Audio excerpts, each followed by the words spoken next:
This is it. We're here. Steve Rondinaro, Lindsey Vento. DCI Championship Week is upon us. Lucas Oil already starting to buzz with activity. It is. This is such a fun time of year. It is fun, and your eyes are not deceiving you. No, we are not in a movie theater, but we are here with FloMarching, and we get to bring you all the content and spill the tea, as the kids say today, Steve. Spill the tea. Spill the tea. Okay, we're going to spill the tea. So we'll tee you up for what's ahead this week. Thursday, tomorrow, begins the prelims, and that's going to include the everybody, the world class and the open class.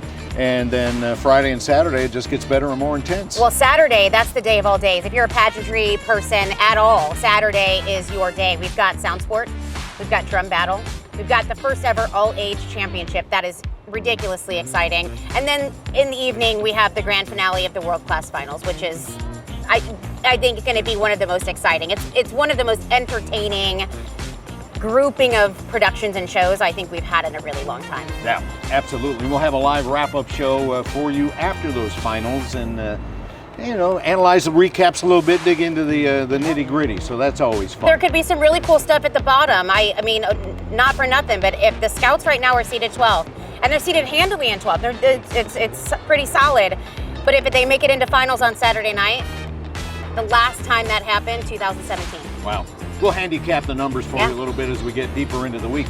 But we crowned a champion last night right up the road in Marion. The open class was decided, and how about the Spartans? They win back-to-back. It means the world to us. We have been working so hard since November all the way to now. We had people who have never played an instrument before, have never done anything before, but they came here, they've learned everything they had to learn, and it's amazing to be here again in Marion and winning again.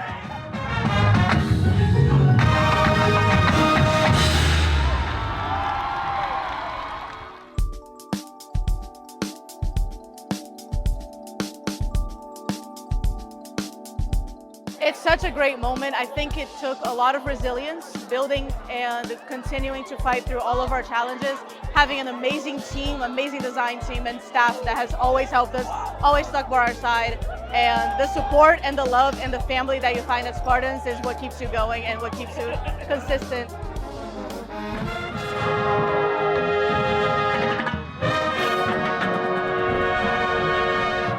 We all decided that today is going to be the day that we are really going to show everybody how we are. I know a lot of people's first year winning is something that they're not really used to, and I'm glad they got to take this experience with the Spartans.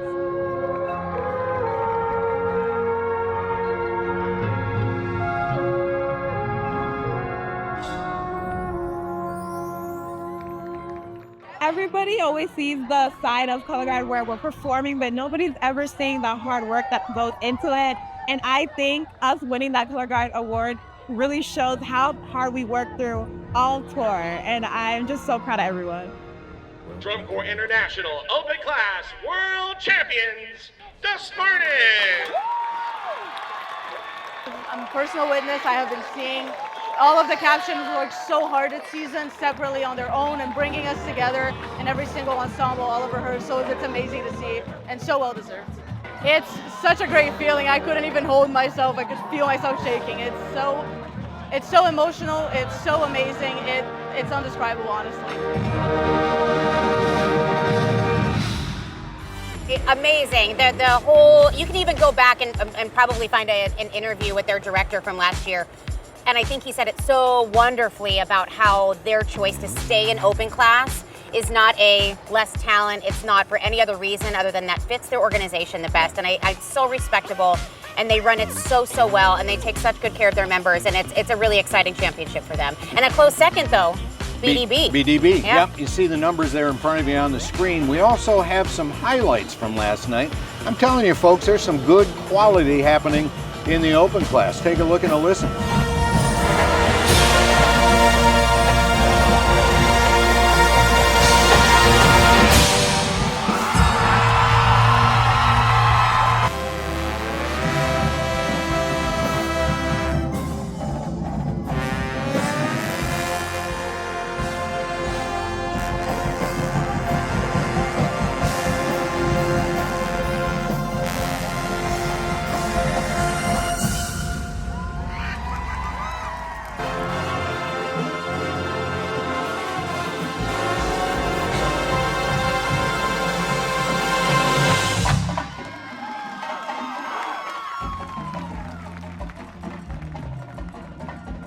Part of the beauty of these online segments is we've got a lot of freedom maybe to go a little longer and a little deeper into the weeds than we might otherwise. So I know this is new to many people, this DCI thing, and it can seem, whoa, this big and kind of overwhelming. So let's do a little DCI 101. What do you think? Let's do it. All right. Now, number one, to underscore how big this is when these tours start, got a little video for you, take you through by the numbers.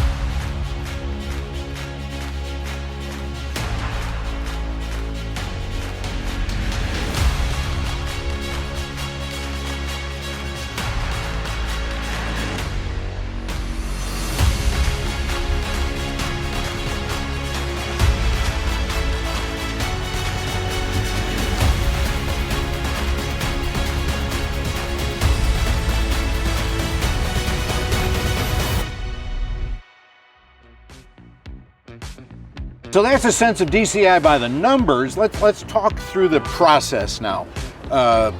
Kids see this, hey, I want to march. I want to become a part of this. We're making it easier to do that, aren't we? There are camps and audition dates already posted on a lot of Drum Corps' websites already that you can go to. Locations may not be ironed out, but you'll have a city, you'll have an idea, you get some travel info. The easiest way and the best way, if you've never auditioned really for anything, maybe even outside your high school ensemble, is to text MARCH to 866-5009, which I did the other day to test it. I was curious on that. And DCI has compiled a really wonderful how to audition for Drum Corps and the very first steps that you should take. So that is step number one, in my opinion. Then we go to the camps, and we've got camps all over. Those are gonna start pretty quickly. There are some that will list in October, some that will start in November. By December, you're gonna start seeing some contracts being assigned to members, and those corps are gonna start taking shape. But don't be discouraged. I even had a son his first year, he did 5 years of Drum Corps, and he did not decide until April, and there's one more camp in April, that last weekend of April. He didn't decide until April that he wanted to march Drum Corps. And so he took a risk, and on that last month jumped out there and got a contract. So if you don't know right now, that's okay, take your time. You do have time all the way through that April until they start to really form the corps. We've got open class to choose from. We've got world class to choose from. We've got the all age now. That's a nice new dimension. And the ages of that is, it's really all age. Right, the average age of those corps are getting younger. In fact, there are 8 members who marched with the Spartans this year who got their Drum Corps start with the all-age White Sabres of Rochester. And what is the age you would guesstimate?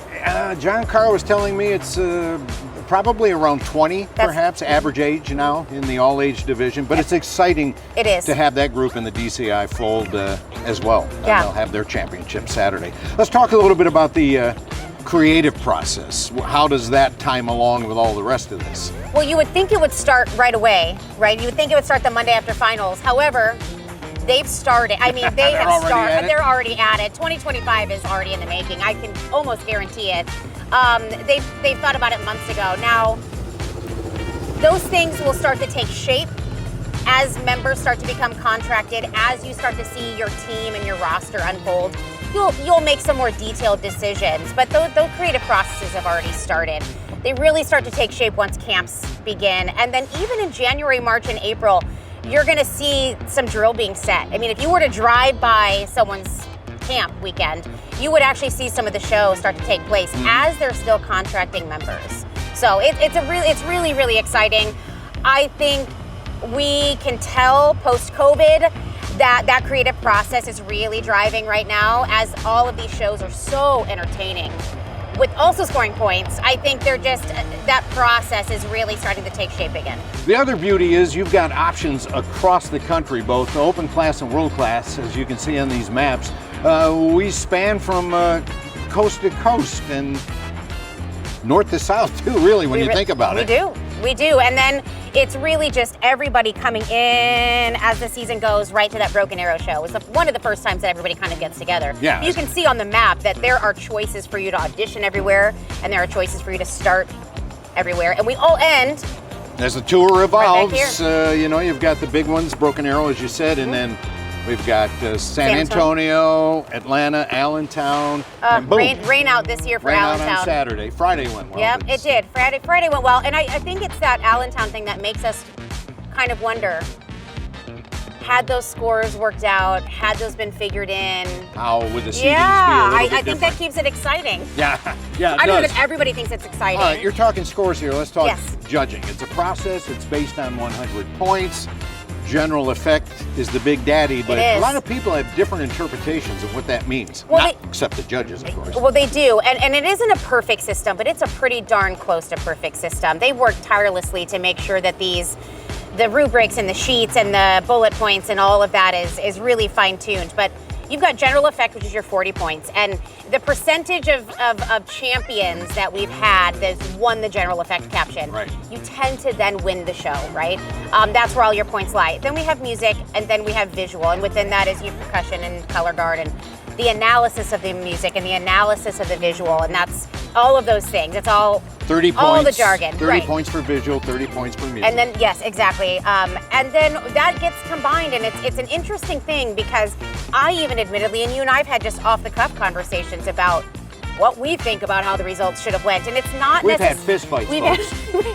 It's not necessarily the fan favorite, which is why I love FloMarching does a fan favorite, because the fan favorite is just that it's the fan favorite. It doesn't necessarily mean they're going to score the most points, and vice versa. The champion isn't necessarily the fan favorite, and it's all of that. So I think I think the points matter. I think the scoring matters. We all love a champion. We all love rankings and ratings, and we all get caught up in it. But I also love the fan favorite part of it. I love that we're going to hear an explosive applause for all of these cores this weekend. And that does not mean they're all going to win general effect. It just means that we were affected while watching the show. And for one of the kids out there on the field, I can say it even back in prehistoric times when I marched, that ovation, It matters. it matters hugely. Yeah. Man, that's your payoff. So that's how the numbers work. Let's apply it to the cores here this week, where the intensity continues to build every day. Lindsey, what are some of the storylines we're going to be watching? That record score of 99.65, right? I mean, is it going to be broken? I don't know. We don't know. But that race at 2 and 3, which I thought we were really going to talk about coming in, Blue Devils in Boston, is now, I don't know, is it turning into a 2-3-4? Maybe. And that's crazy to think about. Phantom Regiment coming on strong. It's crazy to think about. Blue Devils haven't been anything less than second since 2006. Was their last time they were third. What a record. Madison Scouts in 12th right now. Seeded in 12th. And they have not made finals since 2017. There's just a lot of really exciting things to anticipate. Yeah, a lot to look forward here this week as we set the stage now. Two high points that I want to hit on. Crossman Anniversary Court, 50th anniversary. That's Friday night. That's going to be fun. I hear that's going to be really exciting. We have an interview with Scott Lisenberg, one of the coordinators, on Friday that we can present to them, and they'll get all the insight, all the tea. All the tea. And one of the high points for me every year is the U.S. Marine Drum and Bugle Corps, and I saw them in Winston-Salem this year. They continually take it up a notch every year, and they're good. They're fun. They are fun. And Courtney Lawrence, the director, and also a Phantom Regiment alumnus, just really has taken that role and just continues to elevate with the design of the show, the drill of the show by Matt Hartwell, who also is with Phantom Regiment. It's really exciting. I don't know anybody that doesn't stay in their seat for the Marine Drum and Bugle Corps. Oh, yeah. It's really a highlight of the And that weekend. partnership has been wonderful. They were telling me more than 90% of the Corps now is former DCI kids. It's a lifelong thing. It's a lifelong bug, right? Yep. So it's pretty cool. It is. A lot to look forward to here this week. We're going to, I don't know, what are we? People's tour guides, I guess. Yeah. We're going to have updates, We'll have every updates. day for you. And encourage you to come out if you can. Tickets are pretty hot for the finals, I know that. But still, there are seats to be had. And if you can't, right there in the comfort of your own home, get that FloMarching subscription. Absolutely. It's worth it. Don't miss the action. We'll check in again tomorrow. Thanks for joining us.